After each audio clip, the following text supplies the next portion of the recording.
दोस्तों, आज की कहानी लक्ष्य को पाने की कहानी है, इसलिए कहानी को पूरा जरूर सुनिए। बात उन दिनों की है जब कविता अपने पिता के साथ रहती थी। कविता की माँ बहुत पहले गुजर गई थी। वे दोनों बहुत खुशी खुशी रहते थे। कविता को अपने पिता से बहुत सारी उम्मीदें थी। कविता जॉब वर्क करती थी। उसके पिता भी किसी कंपनी में काम करते थे। हफ्ते में एक दिन दोनों की छुट्टी रहती थी। उस दिन दोनों घूमने के लिए जाया करते थे। एक दिन कविता और उसके पापा कार में घूमने निकले। कविता कार ड्राइविंग कर रही थी। अचानक रास्ते में तेज तूफान आ गया।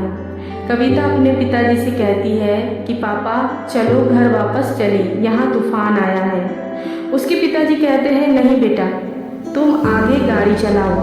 कविता फिर आगे गाड़ी चलाने लगती है।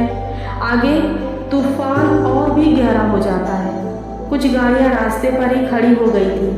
तभी कविता अपने पिता से फिर कहती है कि पापा तूफान काफ़ी तेज हो गया है और यहाँ पर गाड़ियाँ भी खड़ी हो गई हैं। कोई आगे भी नहीं जा रहा है।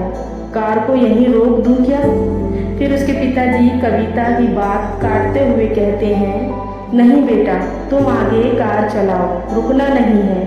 कविता अपने पिताजी से बहुत उम्मीदें करती थी। वो गाड़ी नहीं रोकी और आगे जाने पर तूफान एकदम से थम गया। फिर उसके पिताजी कहते हैं बेटी, अब तुम कार रोक सकती हो, और नीचे उतरने को कहा। कविता कार रोकी और नीचे उतरकर अपने पिता से सवाल किया कि क्यों अभी कार रोकी, पहले क्यों नहीं? पिताजी कहते हैं कि तुम पीछे मुड़कर देखो, क्या नजर आ रहा है? कविता बोली कुछ नहीं। पिताजी बोलते हैं वे सभी पीछे इसलिए हो गए क्योंकि वे सभी मुसीबत को सामने देख बेबस हो गए, और तुम आगे इसलिए आई क्योंकि तुमने मुसीबत का डटकर सामना किया और रुकी नहीं। सफलता उन्हीं लोगों को मिलती है जो पीछे मुड़कर नहीं देखते, अपने धुन में ही चलते हैं।